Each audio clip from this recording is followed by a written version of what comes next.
Olá!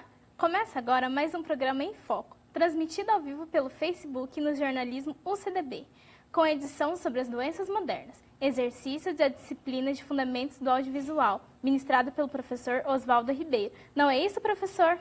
Isso mesmo, Ana, é uma transmissão ao vivo pelo Facebook, é um exercício, do curso de jornalismo, e aí se tiver um detalhezinho ou outro, quem estiver acompanhando, a gente vai fazer as correções e os ajustes por aqui. Segue por aí, Ana. No programa de hoje, vamos falar de transtornos compulsivos e transtornos alimentares, como a anorexia, bulimia e a compulsão alimentar. E para nos esclarecer um pouco mais sobre esse assunto, estamos aqui com a psicóloga Séries Mota. Muito obrigada por ter vindo. Eu agradeço. E para começar, você pode esclarecer para a gente um pouco mais sobre o que é o transtorno alimentar e qual que é a relação dele com o transtorno compulsivo? Ana, o transtorno alimentar, na verdade, ele é um termo que é designado para você explicar melhor, entender todos os problemas alimentares que tragam prejuízo para a saúde do indivíduo. Então, em termos de transtornos alimentares, ele é mais um termo utilizado que vai abarcar todos esses problemas e o compulsivo, vamos dizer assim, um transtorno compulsivo, aí vão ter vários outros transtornos compulsivos, né? Dentro do transtorno alimentar tem a compulsão, alguns que têm a compulsão, mas tem a compulsividade aí que daí vai ser, por exemplo, compulsão a compras, compulsão à internet, compulsão a jogos, vão ter outros tipos de compulsões. E os mais conhecidos transtornos alimentares é a bulimia e a anorexia. Existe mais algum além desses? Dentro dos transtornos alimentares, tem também o TCAP, que é o transtorno alimentar de compulsão periódica, que não necessariamente a pessoa tem que ter esses outros dois, certo? E tem também, dentro da própria anorexia e bulimia, hoje a gente separa um pouco assim, que são os atípicos, que é como se a pessoa não tivesse bem o transtorno anorexia e bulimia, ela não encaixa nos critérios. Mas ela apresenta vários sintomas e aí o que tem que se cuidar é porque dá para fazer um diagnóstico precoce, porque às vezes começa muito cedo, mas não pode ser considerado anorexia e bulimia. Mas já são sinais que às vezes os pais, a família pode ficar atento, né? E qual que é a diferença entre a bulimia, a anorexia e os outros? A anorexia, ela é um transtorno alimentar que as duas ela tem preocupação com o peso, a forma e o peso, certo? Mas na anorexia a pessoa pode ter só anorexia ou ela pode ter anorexia e bulimia, certo? Na anorexia sempre vai ficar mais visível a perda de peso realmente. Então, vamos dizer assim, tem vários critérios, mas assim, é um dado que pode se diferenciar.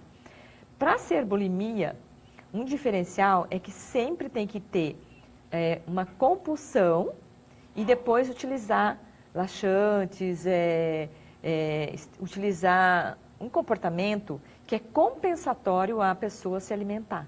Por exemplo, ela comeu muito e daí depois daquilo ela tem que ir lá e vomitar. Ou usar laxativo, ou alguma coisa mais restritiva.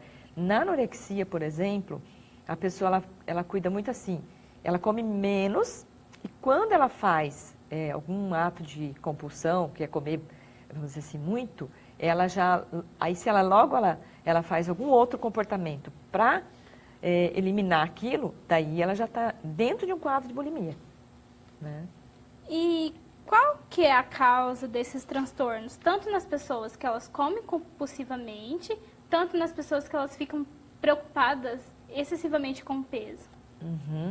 Na anorexia, há uma maior preocupação, na bulimia também, mas a pessoa que tem anorexia, ela fica bastante preocupada no sentido de não ganhar peso e a percepção, a imagem corporal dela fica alterada, porque ela olha e continua achando que ela está gorda, ela está bem magra, ela continua achando que ela está gorda ainda. E os fatores que estão relacionados a isso, na anorexia e na bulimia, são padrões de beleza excessivo, por exemplo, em relação à magreza, as causas são multifatoriais. É a mais, vamos dizer assim, a que mais tem sido utilizada e que mais explica realmente. Então, é a pressão sociocultural, são as questões de predisposição também, questões biológicas e psicológicas. Então, todos esses fatores estão envolvidos nessa aí. Já na compulsão, que é o TCAP, que é só compulsão, a pessoa não está preocupada com peso, certo? São aquelas pessoas que, muito comum na obesidade e na pessoa que faz cirurgia bariátrica, né? Então, elas não estão preocupadas muito com o peso. Aí são problemas de predisposição, genética e problemas constitucionais, psicológicos e socioculturais também. E pode estar ligado a outros fatores? Quais são os fatores psicológicos que faz ligação com esses transtornos? Na anorexia e na bulimia, tem alguns outros fatores, são questões de autoestima, questões relacionadas também a um traço um pouco mais obsessivo. Às vezes crianças, por exemplo, que desde muito cedo já são preocupadas com o corpo delas, com as dietas, e também você vai notar que elas também têm uma preocupação excessiva com o desempenho escolar. Na adolescência aí entra aí autoestima, perfeccionismo, algumas questões familiares, né, que vão estar, e outros problemas relacionados com bulimia, tem às vezes dependência química, tem depressão, tem outros fatores que podem estar relacionados a isso. E a gente vê muito na mídia, agora a gente vê muita essa pressão da pessoa levar uma vida saudável e fazer dietas para emagrecer, porque ela tem que estar magra. É assim, como que isso pode influenciar, esse excesso de informação sobre o assunto, ele pode influenciar no desenvolvimento desses transtornos? Pode sim, porque assim, é um dos fatores que ajuda a explicar. Não isoladamente, porque aí a pessoa, vamos dizer que ela já tem biologicamente, tem um neurotransmissor serotonina que está envolvido nisso. E então, biologicamente, ela já tem alguma tendência, alguma alteração aí nesses aspectos. E aí, com a questão da mídia, vamos dizer assim, a cultura promovendo isso como se fosse algo que, para você ser aceito, para você ser bem visto, para você conseguir as coisas, está ligado a isso. Tem algumas profissões que elas têm maior risco, né? Não é uma coisa assim, todas as pessoas podem ser influenciadas? Não. Pessoas que têm um maior risco vão estar relacionadas, às vezes, por exemplo, bailarinas, jockeys, modelos, as pessoas que usam a imagem como algo para ser comercializado também. Então, aí é uma pressão maior e elas podem vir vamos dizer que dar uma ênfase à beleza e à questão da magreza. Aí elas estão, sim, em risco esse grupo de pessoas. E tem como a pessoa, ela aproveitar essas informações que estão disponíveis, tanto na internet, televisão, de uma forma segura, sem exagerar muito, sem colocar em risco a própria vida? Sim, até tem saído alguns estudos relacionados em relação a essa visão mesmo, né? Na área da nutrição, inclusive, tem assim, é chamada nutrição comportamental. Isso quer dizer que tem que ter toda uma visão também de uma percepção diferenciada do significado disso. Porque se a pessoa, ela dá como significado que ser magro, porque nós, por exemplo, assim, com as experiências, você vai atribuindo significado à vida, às coisas, às próprias experiências. Se ela vai aprendendo e tem como significado, e nós não aprendemos o significado só do contexto familiar, também do ambiente sociocultural que você está inserido.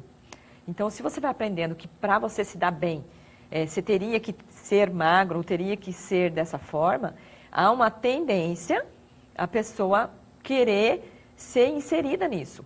Também porque ela começa a achar que ela não vai conseguir as coisas, né? Então, uma forma segura é ela discriminar um pouco isso. O que eu quero, se realmente, mesmo, claro, que a pessoa que entra para uma profissão dessa, ela tem que ter muito mais cuidado, né? E deveria ser, vamos dizer assim, orientada por profissionais, não só profissionais, por exemplo, da área da educação física ou um personal, mas da área também da psicologia, da nutrição, para não ter um enfoque muito exagerado de que ela tem que ficar daquela forma para ela conseguir manter o que ela tem, né?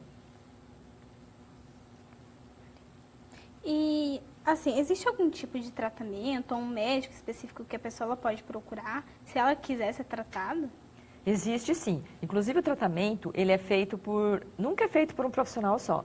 Se uma menina chega a ter esses casos que são mais atípicos, tem assim, a grande porcentagem dos que são atípicos que a gente fala, são aquelas meninas assim, que dão uma cuidada, mas elas já estão com uma tendência, certo? Muito preocupadas com as dietas e tal. Elas têm uma tendência muito maior de 50% de vir a desenvolver o transtorno. Então, se elas ficarem atentas e começarem a cuidar disso antes, para elas não desenvolver, porque ele é um transtorno, principalmente a anorexia e bulimia, ele é um transtorno bastante complicado de se tratar. Por exemplo, a maioria dos casos mais graves, eles têm que ser tratados com internação hospitalar, né? Tem atendimento hospitalar, ambulatorial e também esses que a pessoa começa a perceber e vai para um terapeuta e se preocupa com isso e conta. Então, é sempre um nutricionista, um psiquiatra e o psicólogo. E esses 3 profissionais, eles têm que ter uma especialidade em transtornos alimentares. Porque se ele, por exemplo, se ele vai, por exemplo, em termos da própria psicologia ou da nutrição, e o profissional não tiver um conhecimento específico de transtornos alimentares, a conduta que ele tem que ter com aquele paciente, ela é diferente um pouco de tratar um paciente que quer emagrecer um pouco por causa de saúde ou da obesidade ou alguma coisa assim, né? Porque ele pode ter, por exemplo, uma compulsão, que a compulsão daí é aquela coisa de sentar e comer uma quantidade grande. E aí, como que vai ser conduzido? Porque uma dieta, por exemplo, essa palavra nem pode ser usada num transtorno de anorexia, por exemplo. Por quê? Porque ela já faz dieta, ela já tende à restrição. Então, dependendo da conduta do profissional, se ele não tiver uma especialidade para ele conhecer todo o funcionamento psicológico de meninas com anorexia e bulimia, ele conduz com foco em tem que repor o alimento, mas está sempre embutido ali que ele também vai cuidar da dieta. E, na verdade, por quê? Porque se tiver compulsão, vai ser isso. Na verdade, ele precisa fazer uma reeducação, uma orientação, né, juntamente com os outros profissionais. É uma equipe que tem que trabalhar junto nesses casos, senão não dá resultado. Você falou assim sobre as meninas que começam a se preocupar demais. Esses transtornos, eles atingem mais meninas ou meninos? E qual que é a faixa etária? É mais meninas, né, mas meninos também. Mas assim, pelas pesquisas, a maior parte são meninas que são muito preocupadas com isso e pode começar desde 7 anos de idade. Tá? Eu já atendi casos, tipo assim, de menina de 11 anos, com anorexia, por exemplo. Né? Então, pode, e que daí tem que ter esse cuidado. Tem anorexia infantil, certo? Que daí, assim, não se caracteriza do mesmo quadro, mas é aquela criança que vai tendo muita dificuldade para se alimentar, e daí vai se negando a comer, porque daí não é num campo, assim, mais visível para os pais, entendeu?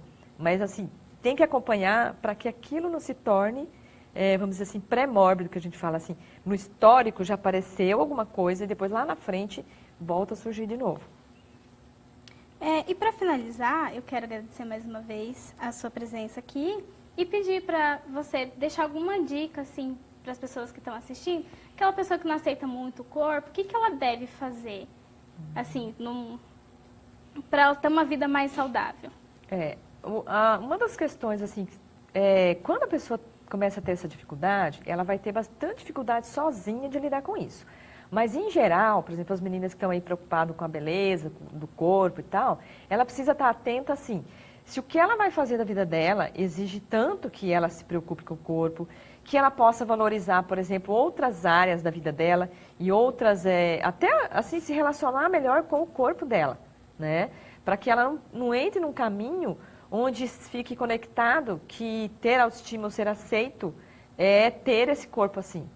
Porque isso faz com que ela fique tão focada nisso, então ela tem que desfocar um pouco que o corpo é a principal coisa que se tem para ser aceito na vida, né? Então ela tem outras capacidades, ela pode cuidar com saúde, mas sem ficar atenta para não começar a entrar nessas restrições, né, de alimento ou exercício físico exagerado, ou algumas coisas desse tipo, né?